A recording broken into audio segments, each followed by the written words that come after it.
What is your favourite snack to eat whilst writing? What is my favourite snack to eat whilst writing? So usually at home, my favourite snacks are not that exciting. It's a massive mug of tea and it's usually an apple cut up into segments. But if I was living in Brunston and in the world of the hidden story of Estino, I would absolutely be getting a whole tray of pastries and pasties and lovely delicious pies from Lindsay's and Lindsay's Bakery. And now I am hungry just thinking about them.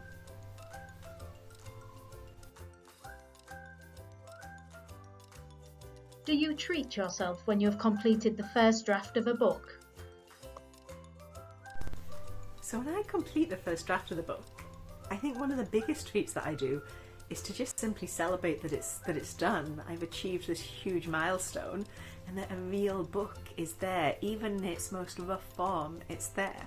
And so much of that celebration is possibly me dancing around my house, which no one ever sees, and the feeling that I get inside me. But I think I could do with having some more solid treats to celebrate with.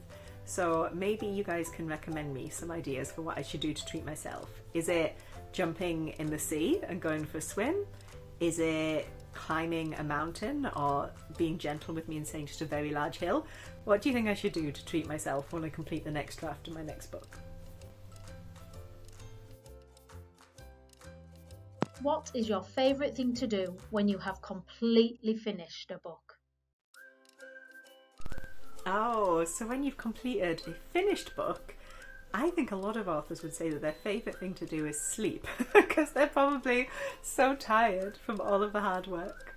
But for me, it's to just cherish that moment, especially if the moment we're talking about is when you've completed your book and it arrives and you get to unbox for the first time. You see the finished actual book copies in your hands and you get them out of the box and they're there and you can hold them. And I think for me, so often in life, we rush through things and we don't stop and pause and take things in. And when you get to the stage of a finished book, you've worked so hard. You have really climbed that whole staircase of every single step.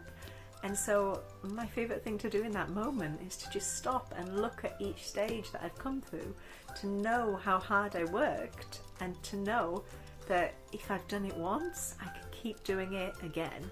And that's a really exciting feeling, to know that not only have you brought one story into the world, but that you could actually bring more too. What is your favourite children's book ever written? Oh, what is my favourite children's book ever written? I find this really hard to pick one out of many. I'm sure that this is a feeling at the James Reckitt Hull Awards that you are also having. How do we pick one book out of so many brilliant books? And so if I was going to have to pick one though, I'll maybe twist the question and I'll say I can't pick my favourite ever written, but I can tell you the book that I borrowed the most out of the library when I was a young reader, and that was Chasing Redbird by Sharon Creech. And it was a book that had a mystery, and a mystery that was about the past and about family, and also how that affects us in the future and how that affects us in the present. And I think you can already hear from that description, so much of that sounds similar to the books that I write. So much of that, those books that I borrowed from the library, influenced and shaped and made me the writer I am today. Someone who loves a mystery, someone who loves plotting all the clues and twists and turns, but also knowing that that mystery is imbued with meaning. And that's what Chasing Redbird was for me. If you could invite 3 children's authors to dinner, past or present, who would you invite and why? Ooh, if I could invite 3 authors, past or present, to dinner, who would I invite and why? This is a very exciting question. This is a question that I have been pondering for some time. And so my first one that I thought I would go for is Adeline Yen Ma. So she wrote the book Chinese Cinderella, and it's a memoir, so it's non-fiction, and it's all about her childhood and her growing up.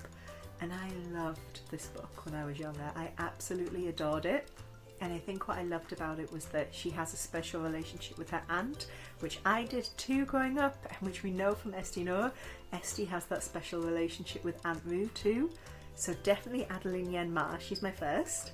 My second would be Charlotte Bronte. So Charlotte Bronte grew up in the Victorian times in Haworth in Yorkshire, and she wrote a book called Jane Eyre. And my next book that comes out very soon, that comes out in May, is called The House at the Edge of the World. And I kind of think that this book is having a conversation with Jane Eyre, almost as if Jane Eyre over here in the Victorian times and The House at the Edge of the World in 2025 are speaking to each other and talking to each other. So I would really like Charlotte Bronte to come along to join me and Adeline Yen Ma and talk about our books. And then the last one, I would either invite Sophie Anderson or Maisie Chan. And the reason I would invite Sophie or Maisie is because they're both really, really good friends of mine. And I think if I'm going to have this amazing dinner with Adeline Yen Ma and Charlotte Bronte, then I have to share that with a friend. And I have to invite a friend along for the ride. And then after the dinner, we can talk all about it on our way home. If you could co-write a children's book with another author, who would you like to write with and why?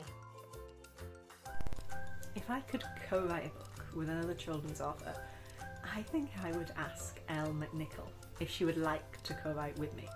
So Elle McNichol wrote A Kind of Spark, and she wrote Like a Charm, and many, many more.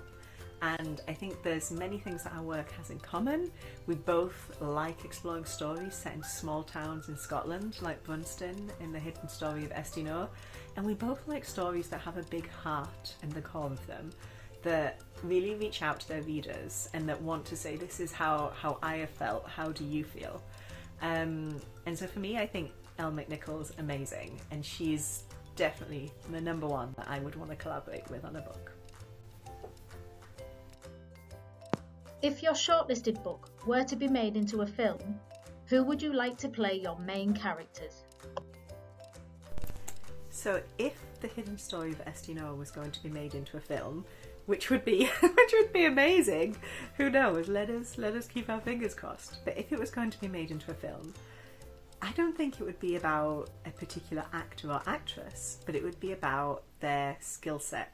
So for Esty and Idris, I would want actors who could bring, so for Esty, who could bring all of her fire and her passion and her anger and her sense of justice, but also her vulnerability and also like the depth of her feelings that she has. Because we know from the book, right, she goes on this huge emotional journey, and I would want to find an actor who could bring that to life. And then for Idris, I would be looking for somebody who had a great sense of humour and a great sense of fun and adventure, and who could really bring what is one of my favourite characters I've ever written alive on the page. So that's what I would be keeping in mind if Esty was made into a film.